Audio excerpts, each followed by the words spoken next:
Deixa me ver, estamos online? Estamos online? Estamos online! Opa! E hoje eu vou trazer aqui um amigo mais que querido, um artista incrível, brasileiro, que está morando em Portugal já há algum tempo, um artista das artes performáticas, Thales Frei. Então, vou chamar ele aqui, colocar ele na rede aqui, só para ele dar um alô para vocês. E aí a gente começa, vou fazendo perguntas. Se alguém tiver alguma pergunta para fazer também, pode escrever aqui. E aí eu vou entrando, fazendo conforme a conversa for fluindo, tá bom? Então, Thales, meu querido, seja bem-vindo. Hello. Bom, obrigado pelo Thales. querido, obrigado pelo incrível, enfim, os elogios à parte, adoro. E Muito agradeço bem. demais também por, enfim, pela oportunidade aqui de falar sobre o meu trabalho, falar contigo, pessoa querida e amada. Bora lá, Ah, perguntas. Ó, em primeiro lugar, assim, quero muito agradecer por você aceitar esse convite, aceitar estar aqui. Eu normalmente convido amigos que eu conheço muito, tenho muita familiaridade com o trabalho deles, então fica até muito mais fácil, assim, conversar sobre, né, o que elas fazem e tudo mais. Você é um amigo que tenho muita proximidade, mas eu conheço pouco sobre as artes performáticas, né? Então hoje é um desafio também poder trabalhar isso aqui com você. Então, meu querido, já vou abrindo aqui, tá? As pessoas estão entrando. Tem já a Creuza Borges na linha dizendo olá. Creuza Borges, minha diretora de teatro do Grupo Dragão 7, o grupo que sempre leva a gente para Portugal. Uma Uhum. pessoa que você precisa conhecer, né? Ela tem um festival, o Circuito de Teatro em Português, né? Que agora está virando um festival, e ela sempre traz esses artistas falantes da língua portuguesa. E é uma pessoa que você tem que conhecer. Bom, vamos lá. Ô, Thales, para começar, então, vamos lá no início, né? Você é de Catanduva, né? A terra quente demais. Exato. Me fala aí, quando começou a sua vida assim, artística, assim, ela começou pelo teatro, ou como foi? O teatro foi o início, o pontapé? Assim, logo que eu comecei a fazer minhas primeiras manifestações em arte, ainda em casa, nada dentro de uma instituição, enfim, onde eu não procurei aprimorar conhecimento e técnica, nada disso, eu desenhava em casa. Eu gostava muito de desenhar. E desenhava na escola. E procurei inicialmente fazer aula de desenho. Eu tinha 10 anos de idade. E a turma não aceitava. Lá em Catanduva, essa turma que tinha de desenho na cidade, ela não aceitava crianças, né? Era uma turma para adultos. Então eu não pude fazer aula de desenho. E ao mesmo tempo, eu tinha imensa vontade de trabalhar com teatro. Ainda achava na altura que eu queria ser ator. Eu não tinha propriamente assim uma ideia do que eu ia fazer dentro das artes cênicas, mas inicialmente era isso que eu pensava, que eu queria ser ator. Então eu fiz teatro em Catanduva, aí fiz parte de um grupo amador da cidade, que tinha alguns contatos com pessoas de fora, que apareciam por vezes, ou para gravar um comercial de TV, ou às vezes para dirigir um espetáculo. E eu estava sempre fazendo essas coisas, dentro do meio e de forma amadora ainda, num grupo em Catanduva. E aí fui me entusiasmando com as artes cênicas inicialmente, até sair de Catanduva, até buscar fazer uma faculdade fora. Então fui para o Rio de Janeiro. E aí fui fazer artes cênicas, fui fazer direção teatral lá. E aí fui fazer direção teatral. Então nesse momento foi quando eu percebi que muitas coisas das artes, no caso, nesse momento ainda, nas artes cênicas, muitas coisas me atraíam. Desde figurino, cenário, iluminação cênica, sonoplastia, eu me interessava por muita coisa. Então eu pensei que na direção teatral eu poderia experimentar um pouco disso tudo. Bom, mas a pergunta foi Catanduva, né? Como começou tudo em Catanduva? Foi assim, no Noroeste Paulista, Texas Paulista, foi de onde eu saí. Ah, legal.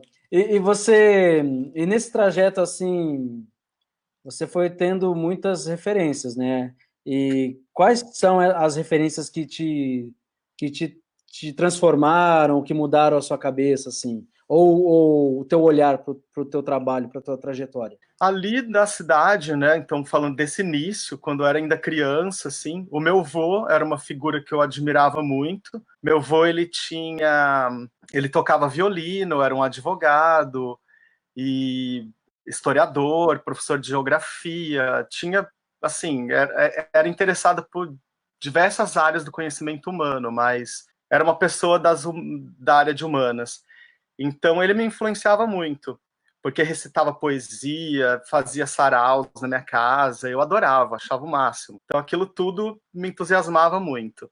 E acho que ele foi uma figura que me influenciou diretamente. Aí, isso quando eu era muito criança ainda, depois a Teca Mastrocola também, em Catanduva, ela fazia umas coreografias no estilo livre, e que eram muito experimentais de dança-teatro para a altura. Eu adorava. E aí procurei, então, quando fui fazer teatro, na verdade eu fiz um teatro não convencional na cidade, fui fazer dança-teatro. E ela é uma pessoa que também, assim, me motivou muito. Quem mais? E minha mãe. Minha mãe, porque minha mãe, ela era professora, é professora ainda, né, de educação física, e ela na época elaborava coreografias sempre nos finais de ano, sabe, para as academias para onde ela dava aula. Então ela tinha que elaborar coreografias e eu ia para esses festivais, eu adorava ver e acompanhava o processo de ensaio, acompanhava o croquis que minha mãe fazia de desenho, de figurino,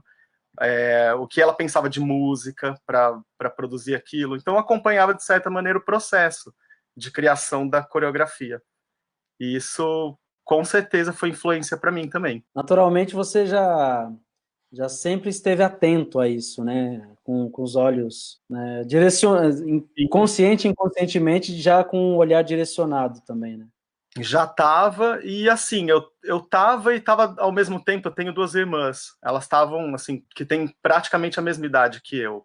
Eu tenho a diferença de idade, da minha idade para minha irmã do meio, é de 1 ano exatamente. Inclusive, nós fazemos aniversário no mesmo dia, 20 de junho. Eu nasci no aniversário de 1 ano dela. Então, aí eu tenho a minha irmã mais velha também, a Ana Carolina, que, enfim, tem 10 meses de diferença com relação à idade da Paola. Então, assim, a nossa idade é, assim, praticamente trigêmeos, né? Ah, E legal. as duas gostavam muito de dança e se influenciavam de algum modo, mas eu me influenciei mais e optei por seguir carreira artística. Legal. Você optou desde sempre, né? O Vini Mastelaro está dizendo que Thales sempre quebrou a cara da sociedade catanduvense. Eu Amo, estava lá e gente, vi tudo. amo. Amo, tava comigo, tava na escola, acompanhou o processo também. Você causava na cidade, Thales? Causava, nossa, causava bastante. Mas Inclusive, isso eu acho que. Perdão, desculpa. não, ia falar dos desenhos que eu tinha mencionado no início, por exemplo. E o Vinícius está aí na conversa, ele acompanhou. Na escola eu desenhava muita coisa na carteira, assim, muito conteúdo insolente. Então, na época, imagina, né? Eu tinha, sei lá, por volta dos 14, 15 anos, assim, adolescente ainda, e fazia altos desenhos e ia parar na sala da diretora por conta disso, assim, do conteúdo do que eu fazia. Pois é, eu vi que você postou há uns dias atrás alguns desses desenhos e com essa história de que você fazia ali e aí você foi levado à diretoria. Uhum, E eu achei bonito isso, sabia? Porque eu fiquei pensando, já desde criança, já tinha, né, o Thales já tinha essa coisa da expressão, né, do desenho, da opinião, do olhar e da performance também, né, em uhum. geral. O que tem desse menino no Thales de hoje? O que esse menino influenciou em você? Você acha que teve alguma influência? E o fato também de ser do interior, de Catanduva, você ser Uhum. uma criança já, posso dizer, à frente do seu tempo ali, isso influenciou bastante, assim? Acho que sim, porque tanto a sociedade como a escola onde eu estudava, né, funcionava como um elemento muito repressor, assim, para mim. E por conta da minha sexualidade também, então eu me sentia completamente oprimido naquele contexto todo. E eu extravasava muito através do desenho, ou através dos exercícios na época de, enfim, de aula de teatro. Eu extravasava muito. E percebia que eu transpunha muito a minha interioridade para tudo isso. Então, no caso, foi só na faculdade que eu fui perceber isso, que a melhor expressão para o meu caso seria a performance, porque o que eu precisava, o que eu queria, né, tinha necessidade de explorar no meu trabalho era a minha própria subjetividade, mas não como uma maneira egocêntrica de partilhar a minha existência com o mundo, mas de fazer com que essa existência, essa partilha, pudesse dialogar com outras identidades, outras subjetividades, interioridades, enfim. E aí eu comecei a perceber que a performance era o melhor meio de expressão. Mas no início, esses desenhos, por exemplo, que eu fazia em escola, eram super polêmicos, porque eu estudava num colégio, imagina o nome do meu colégio, Ginásio Jesus Adolescente. Esse foi um dos colégios. Certamente eu não me enquadrava nessa escola, porque a gente imagina um Jesus adolescente, tipo um Kurt Cobain, né? Mas não era esse o caso. O que tinha de mais próximo ali era só a adolescência mesmo, né? Isso.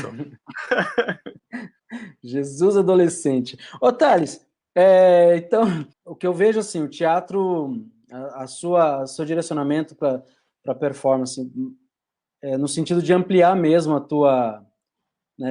as tuas, o teu pensamento, a tua arte em geral, porque o teatro, de uma certa forma, ele também tem um lugar de limite ali, né? Uhum. É fechado um pouco, né? E eu tenho a impressão que a performance ela te leva para caminhos mais livres, assim, te deixa mais livre, né?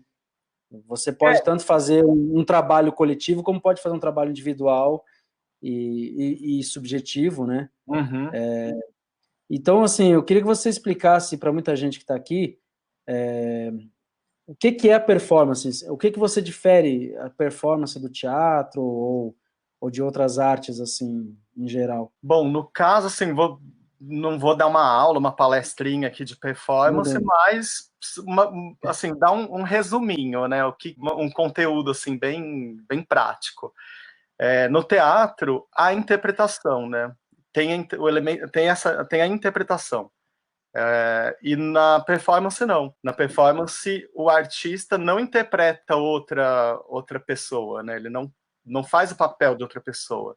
É ele mesmo, ele é o próprio artista executando uma ação, uma tarefa. Então, com isso, quando você está como audiência presenciando o artista executando essa tarefa ou essa ação, você consegue entender que se trata, tudo que está ali tem a ver com aquela pessoa e não com uma personagem. Então, acho que a diferença básica seria essa, que não tem interpretação na performance. E o artista acaba ficando mais exposto também, né? Nesse sentido, né? Nesse sentido, Porque muito mais, claro. a gente no teatro, no palco, a gente tem a máscara. Né? Desculpa, eu falei por cima Não, eu também.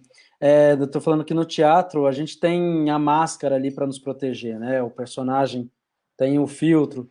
Agora, na performance, vocês estão ali, com todas as suas forças. E olha que engraçado essa relação. Eu no meu final, assim, no teatro, né? Assim, no meu final, não sei lá, eu ainda posso fazer coisas no teatro. Mas minha despedida maior no teatro foi 2008.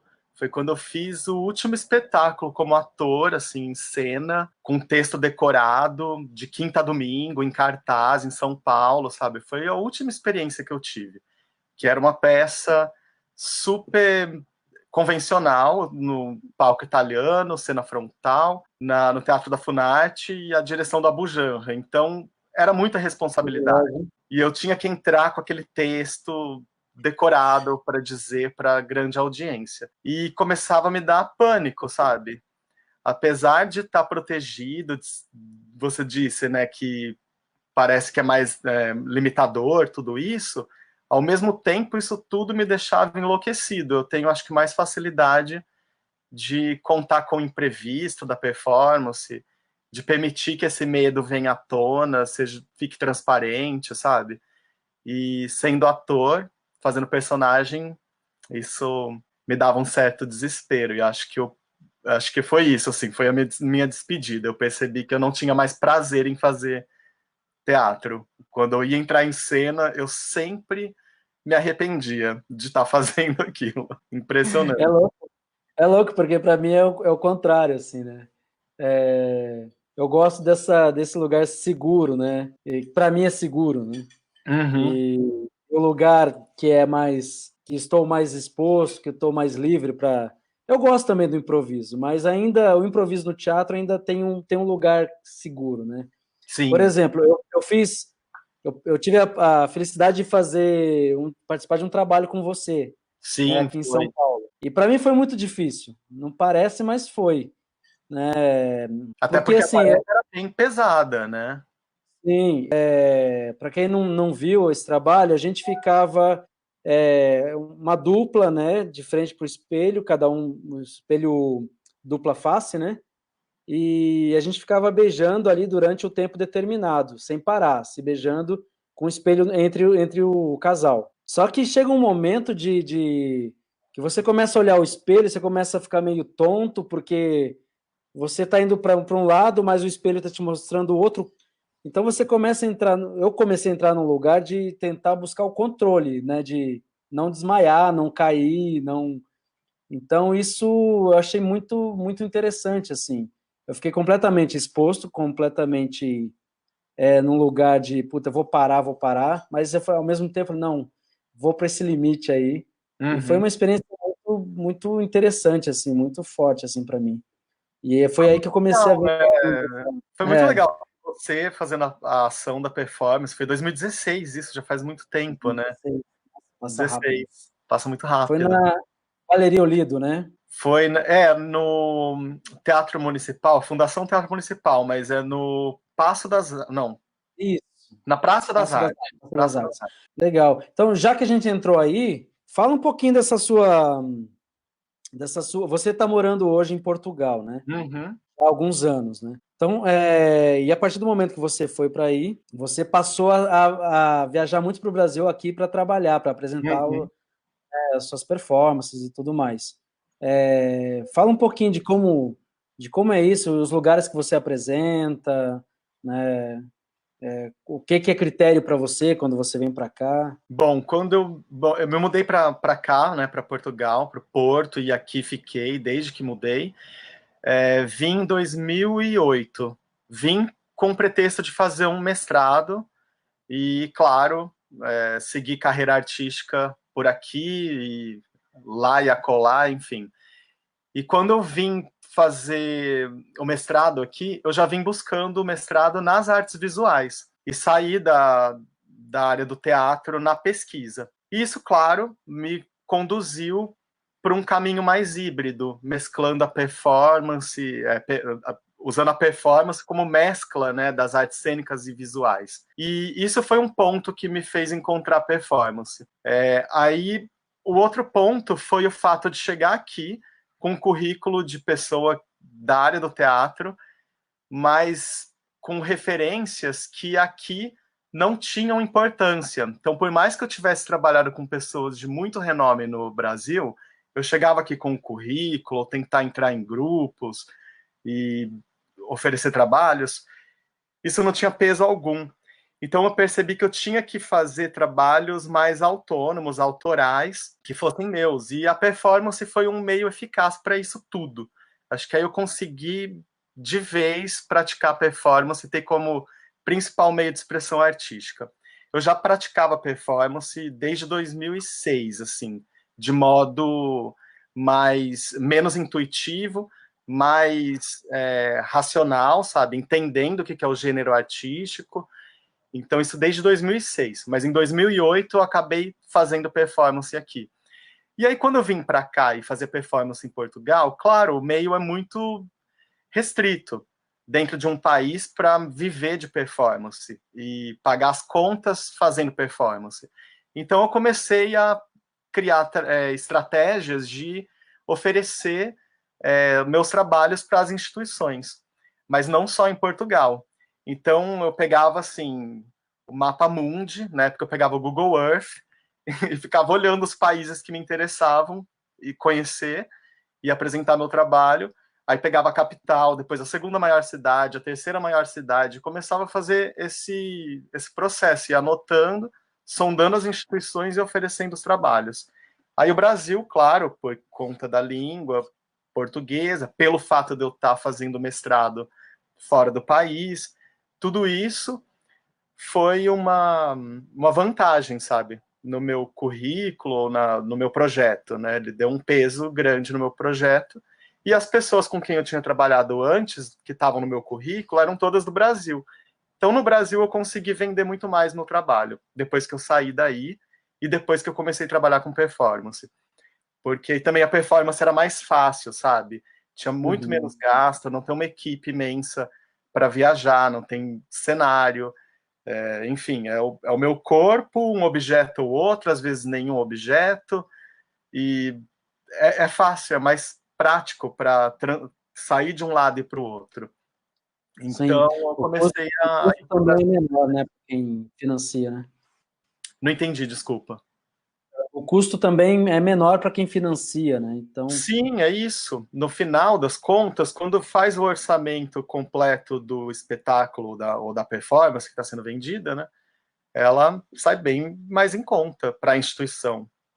sim. Então, eu consegui, a partir de então, sobreviver de performance. Comecei a oferecer. No Brasil, inclusive, a gente estava vivendo uma ascensão econômica e eu peguei essa fase, que foi ótima também no Brasil.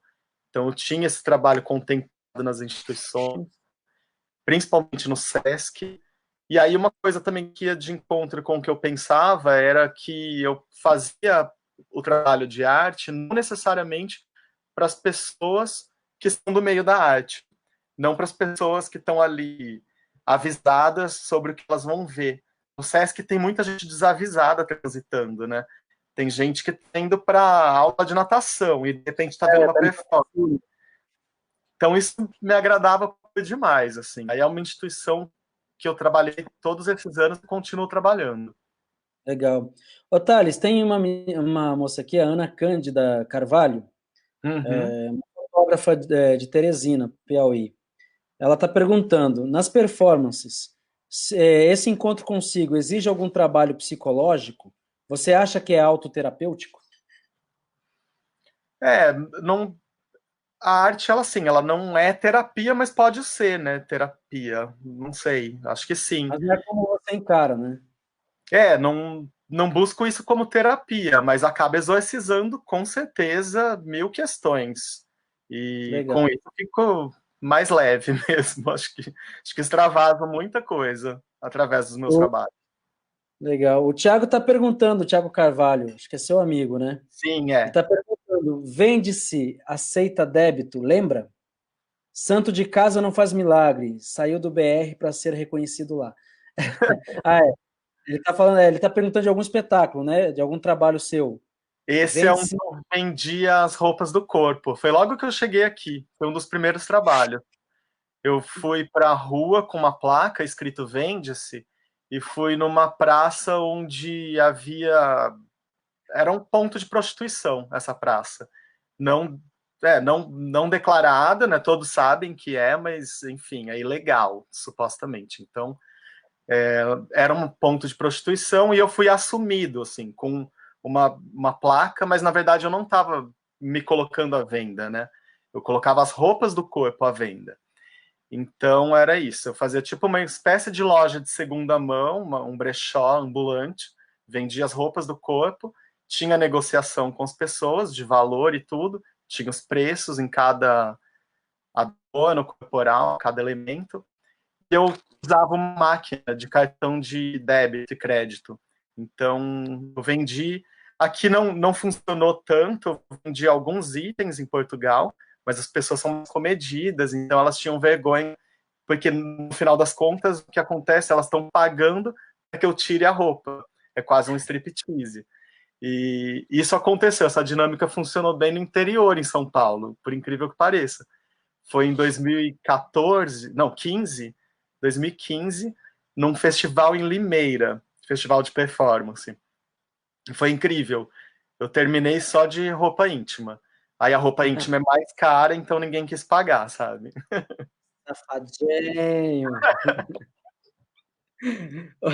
Legal. A Maísa está perguntando, Maísa Minervino, foi difícil entrar no mercado europeu? Aí, dentro do que ela está falando, eu já quero perguntar. Você foi para Portugal. Por que Portugal?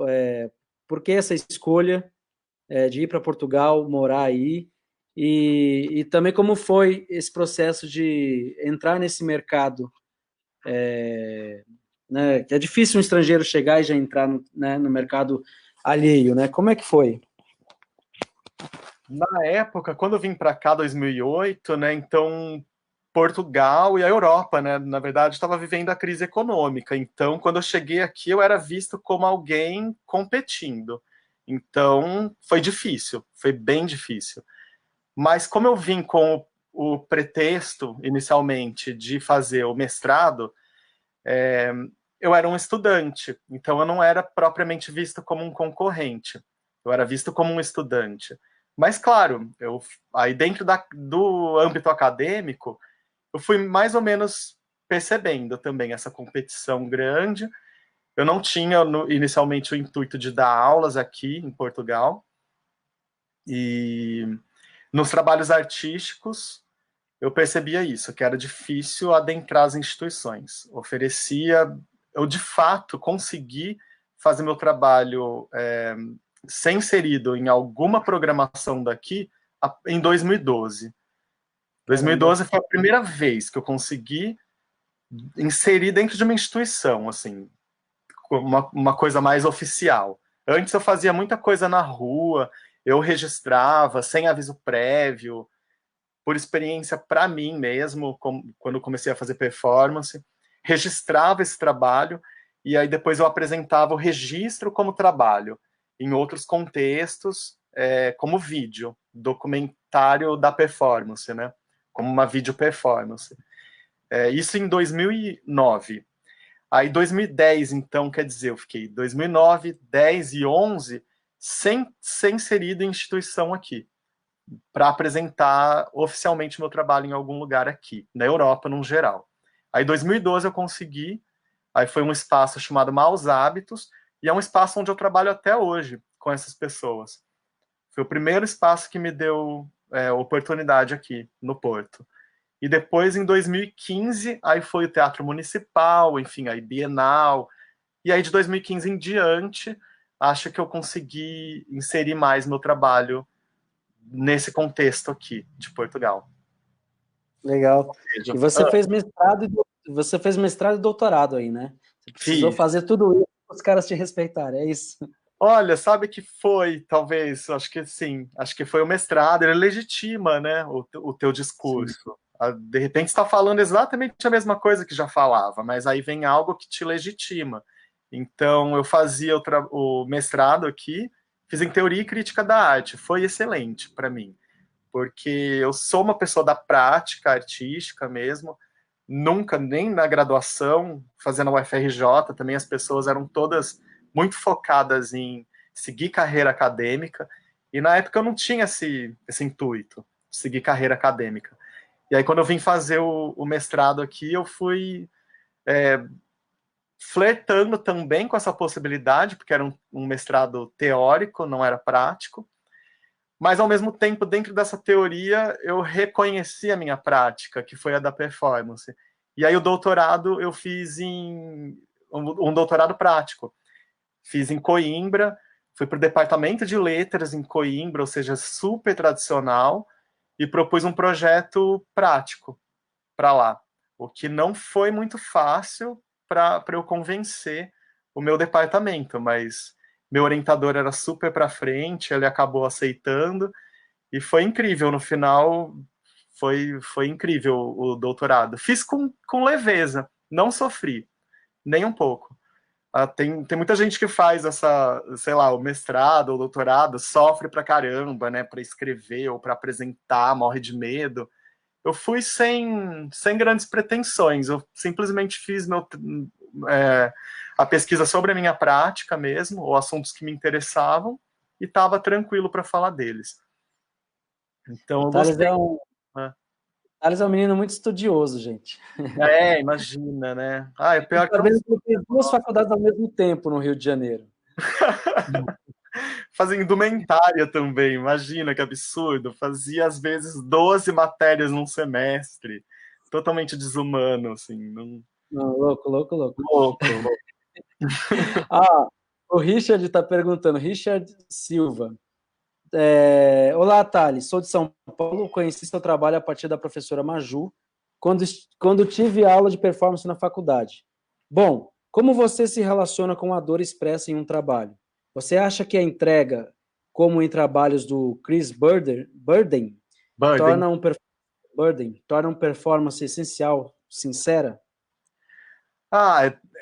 Depende muito da vertente, né, que o artista trabalha. Eu já fiz alguns trabalhos onde eu extravasava coisas e eu utilizava a dor também como um rito de passagem, aquela dor às vezes acaba sendo um elemento transitório, né, entre um momento seu e um posterior àquela dor, assim.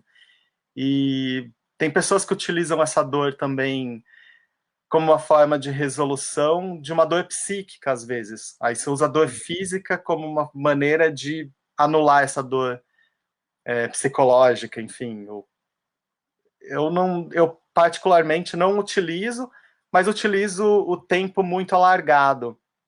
Utilizo uma certa tortura de uma ação que é levada à exaustão. Então, de certo modo, eu me identifico com isso. Porque muitos dos meus trabalhos eu alargo demasiado tempo e aí o trabalho ele ele vira uma tarefa árdua. Então é uma tarefa de difícil execução. É uma tortura, claro. Olha, engraçado que tortura e trabalho, né? A palavra trabalho, né, tem origem na ideia de tortura. Olha, às vezes, né, para alguns né, para Sim, outros é prazer, como a tortura também, né, para uns sim, exato. dor, para outros é prazer. Você se define como um artista transdisciplinar, né? O que Uhum. é isso? Explica aí para gente, assim. Eu poderia, inclusive, usar interdisciplinar, né? Mas eu optei pela palavra transdisciplinar, não sei, as duas palavras têm essa ideia de contaminação de disciplinas, né? Então, mas eu optei pela transdisciplinaridade, até pela estranheza da palavra, quando a pessoa observa essa palavra vai tentar entender, ou seja, ela já está refletindo mais do que se eu colocar o interdisciplinar, assim. Mas a ideia é essa, é de como uma expressão se contamina com a outra, se mistura com a outra. E eu sou um artista realmente transdisciplinar, porque embora a performance ou a performatividade seja o meio de expressão mais recorrente, né, a expressão artística da performance, mas não é só. Eu faço também vídeo, eu trabalho com vídeo, com objeto, muito mais hoje com objeto do que outra expressão que anteriormente eu fazia, que era o desenho. Hoje em dia eu estou retomando o desenho também nas práticas, só que o desenho ele não é uma peça autônoma que eu pretendo apresentar o desenho como uma obra autônoma. O desenho é sempre processo para mim, então são anotações que eu poderia fazer com palavra escrita, mas eu opto por anotar ideias num desenho. E muita coisa surgiu a partir de um desenho que eu fiz. Muita coisa. Ou o contrário, sabe? Coisas que eu faço me motivam a criar um desenho e depois o desenho vira outra obra. E hoje em dia eu tô com uma série de neons aí que eu tô com ideia de produzir. Mas, Legal, por enquanto, são desenhos. tudo bem. E você leva tudo isso para vários países, né? Você tem ideia já de quantos países você já foi, já levou? Entre todos os seus trabalhos, né? Livros, né? As exposições todas. Uhum. Um Você dia tem desses ideia? eu contei mesmo, assim, para saber o número exato, mas eu esqueci o número agora. Eu esqueci completamente. Mas, assim, são muitos países mesmo. Aqui na Europa, eu viajei muito, assim, ano passado eu estava super exaurido mesmo de apresentar trabalhos cada hora em um lugar. Eu não passei mais de 3 semanas na minha casa, sabe? Seguidas, assim, ano passado. Eu sempre Caramba. estava fora. E é cansativo, porque também tem o fuso horário, né? Eu fui, sabe, era de um extremo ao outro. Às vezes era Islândia, aí Nova Zelândia, ou seja, de um extremo mesmo para o outro. Aí o Brasil também, que são muitas horas daqui. Então, meu fuso horário estava totalmente louco, meus horários de sono totalmente atrapalhados, mas eu adoro, eu acho uma delícia, é muito prazeroso poder apresentar em contextos distintos, eu realmente adoro. E não é, e não é só isso, né, Thales? Você é uma pessoa muito querida, né? Então, você tem muitos amigos. Então, além de tudo isso, você ainda tem que ter o tempo. Você tem que ter o tempo para dar conta dos amigos, né? Visitar É os verdade. amigos, É. dividir. Aí você tá aqui, um amigo fala: pô, mas o Thales não me ligou, ele não vem aqui, não vai me dar oi. Tem isso, Sim, ele tem ainda que passar em 10 amigos, né? tem, é verdade. Você Uma coisa que é sente ótima peso de na consciência? apresentação. Desculpa, Desculpa, falei por desculpa. cima.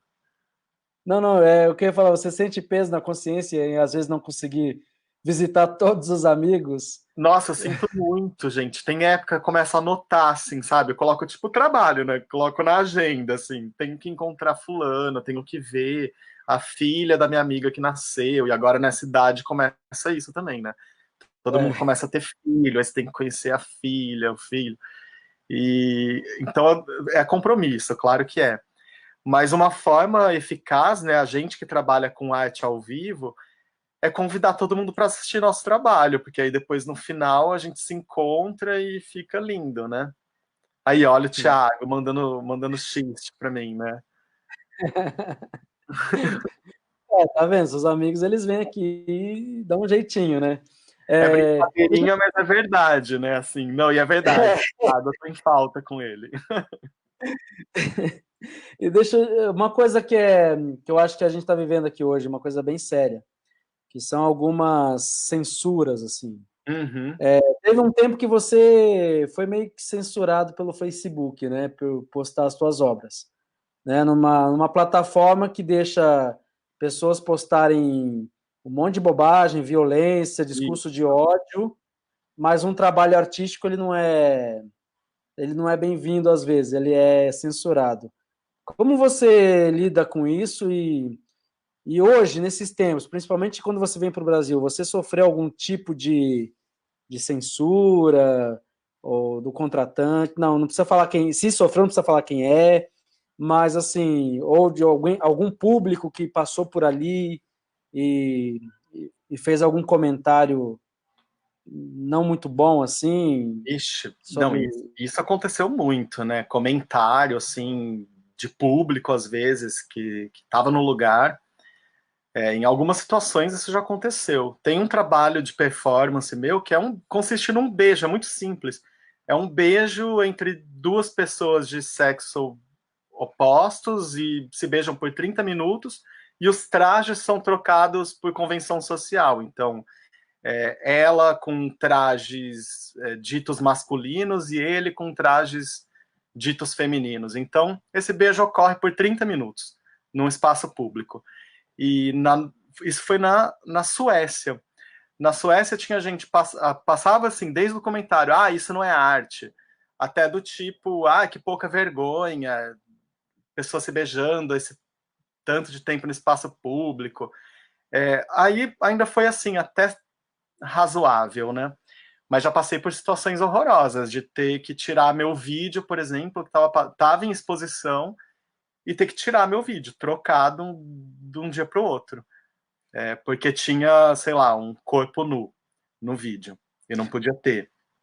Mas ao mesmo tempo, tem isso e tem aquela cultura sexista, né, a cultura do estupro básica, clássica que a gente está diariamente vendo e que não passa batido, né? Ninguém percebe aquilo como algo violento ou não apropriado.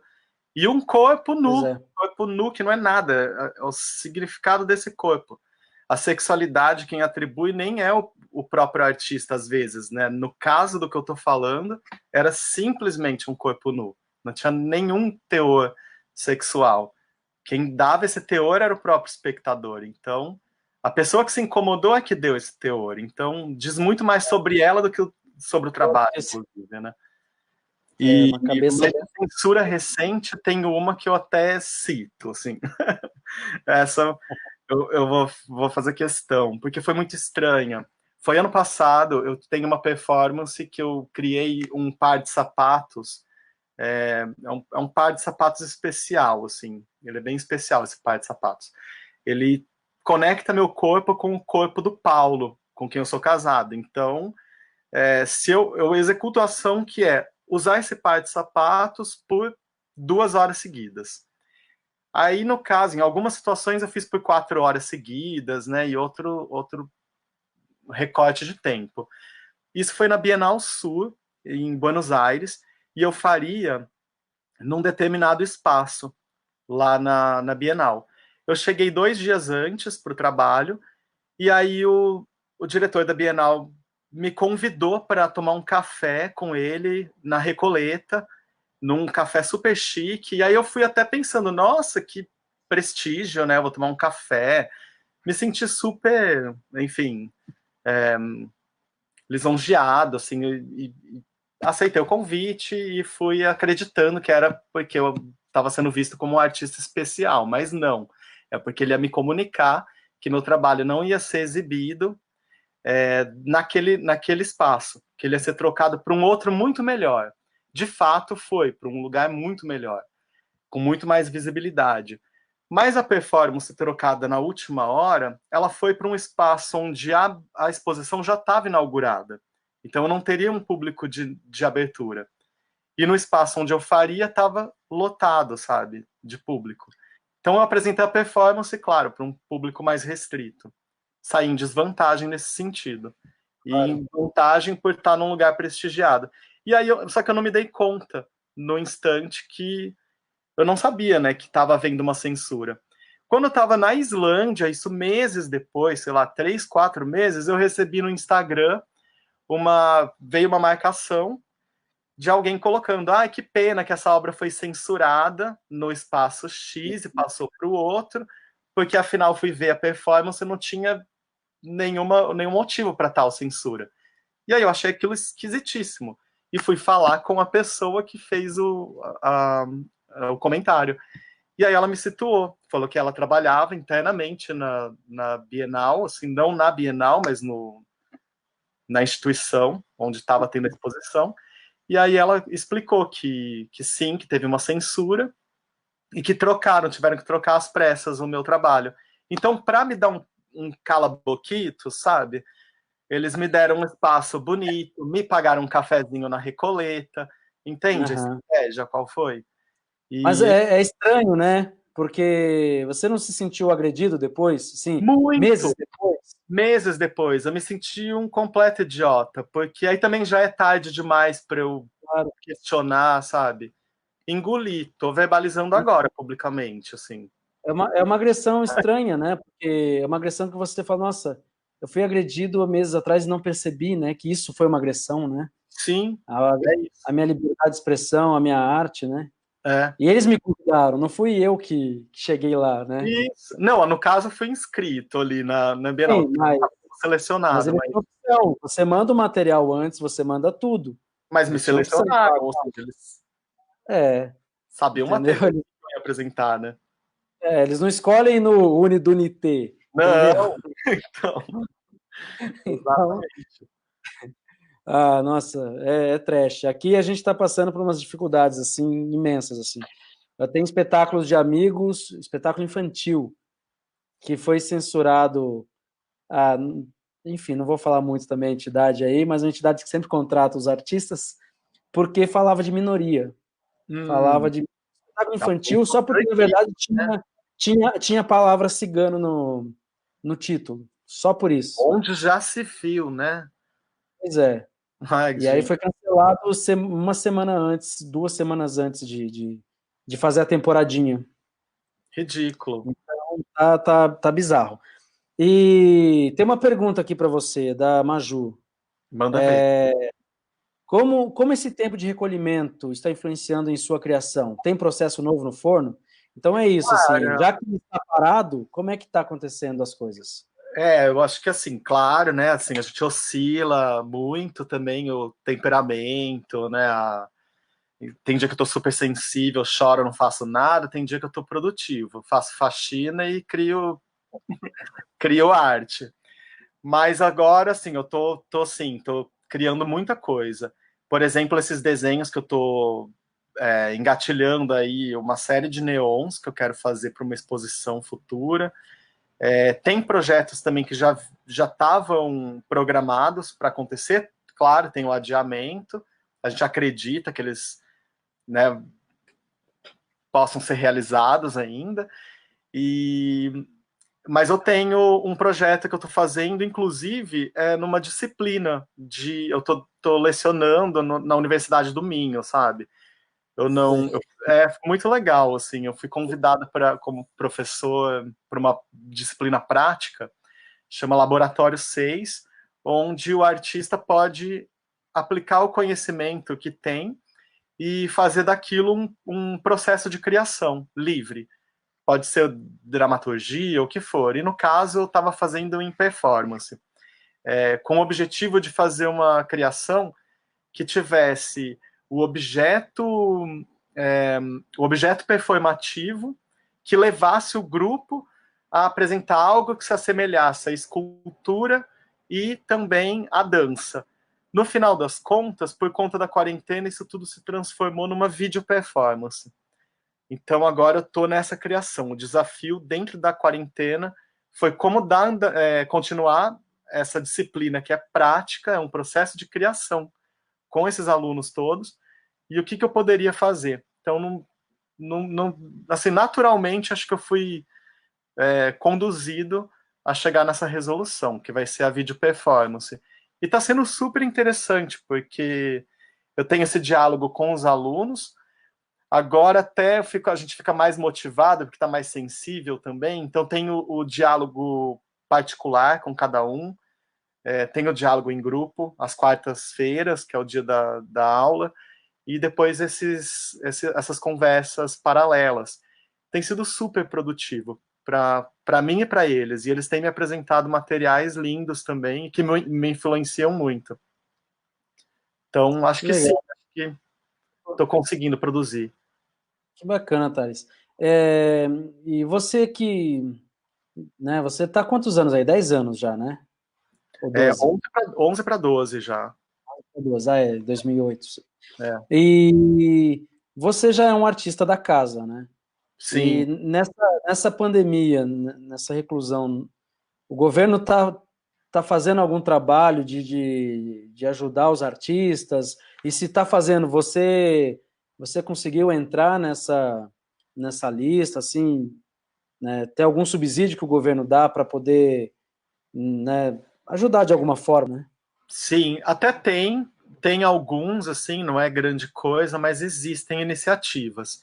Tem, por exemplo, da GDA, tem a DG Artes, tem as instituições também, tipo o Teatro Municipal, estão abrindo alguns editais, algumas chamadas para os artistas.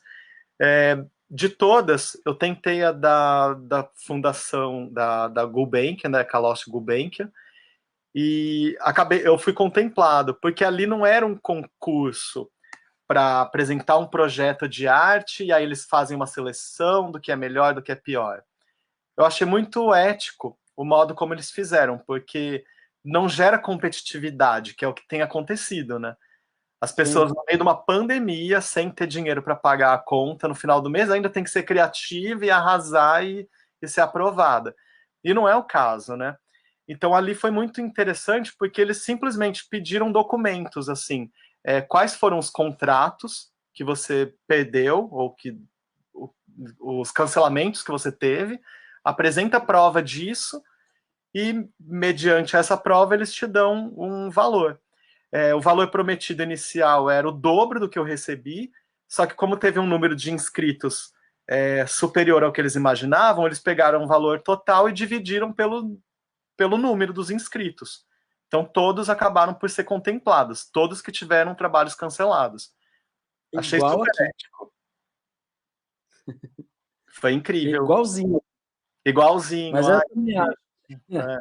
Eu também acho, assim, é isso, quando a gente fala de um país que tem um trabalho que pensa nos seus, né?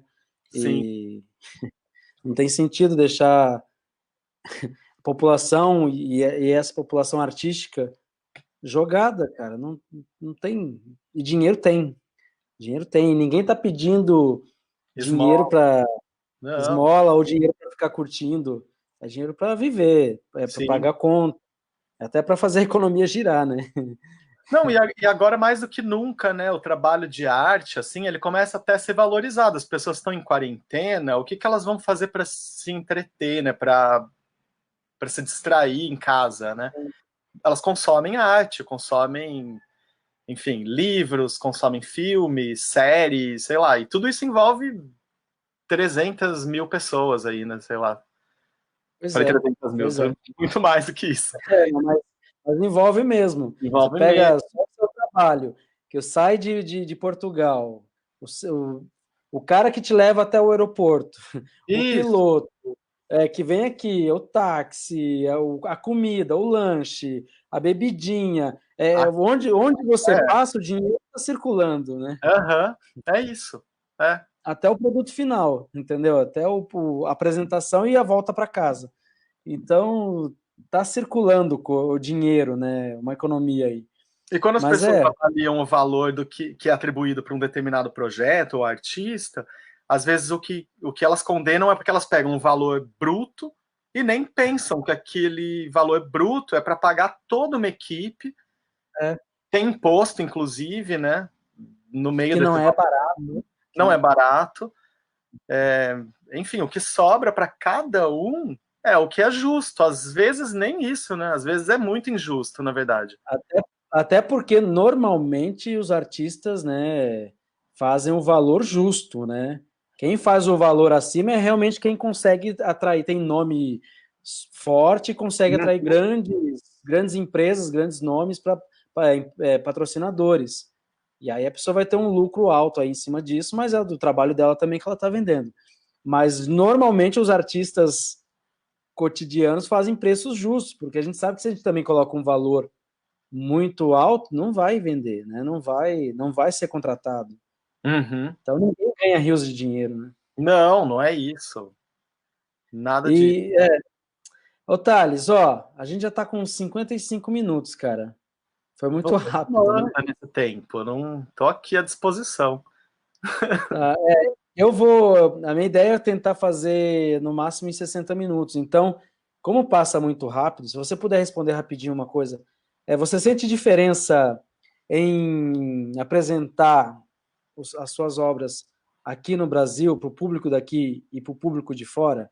E não no quesito, na Europa é melhor, Uhum. não, mas você vê diferença comportamental, assim? E o que você... O trabalho que eu tenho feito, num geral, como são situações muito simples às vezes, né? Eu coloco quase que eu falo uma escultura cinética, sabe?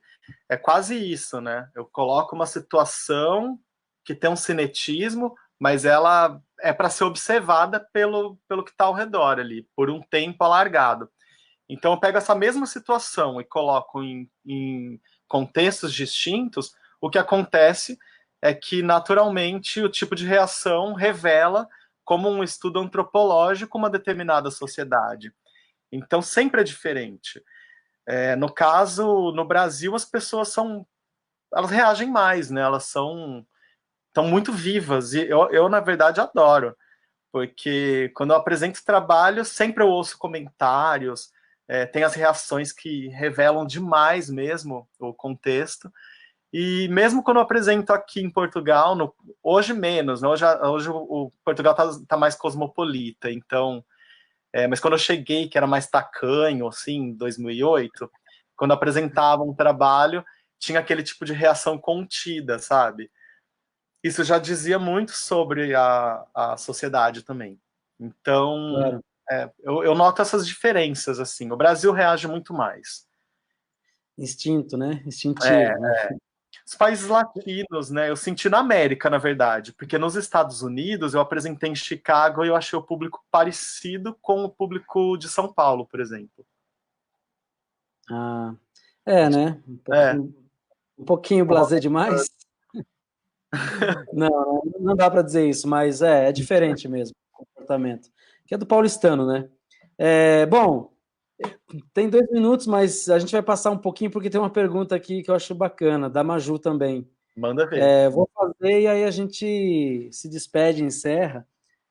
Seu trabalho tem uma pegada política. Como você enxerga a potência da arte para questionar, denunciar e gerar reflexão? Como isso reverbera e como volta para você? Caramba, mas no caso, assim, o que eu trabalho de uma maneira bem intuitiva também. Então, tudo que eu acesso, tudo da atualidade me influencia. Claro, tudo que eu acesso me influencia. E aí eu acabo projetando isso nas criações. No caso, eu tento sempre sintetizar ideias. Então, eu tento chegar numa solução mínima possível. E aí meus trabalhos, eles acabam por trazer essa discussão para as pessoas, né? Elas às vezes enxergam muito além do que o que eu proponho e me devolvem isso, né? Essa leitura que está muito além do que o meu trabalho apresenta. Mas sim, eles têm um teor político, porque eu não consigo acreditar, quando crio já penso assim, eu não consigo acreditar que a estética seja separável da política. Uhum. Toda proposição estética é política. Tá Não, intrínseco, né? Tudo, não tem, é inseparável isso. É né? inseparável. E à medida que uma estética é apresentada num contexto, é político, porque a maneira é aquilo que eu estava falando da antropologia. Se eu apresento aquilo num determinado contexto, as pessoas vão entender de um modo. Se eu apresento em outro, entendem de um modo completamente distinto. Legal. Ô, Thales, a gente vai acabar aqui. Tá Eu bem. fiz uma hora de perguntas, assim, mas nunca dá tempo. Parece uma hora, a gente fala assim, nossa, uma hora, o que que eu vou Eu falar com ele? pensei isso. O que que eu vou perguntar para ele? E a coisa flui, né? Flui. E A gente é amigo, né? tinha muita coisa para perguntar, mas eu estou tentando realmente controlar esse tempo. É uma pena.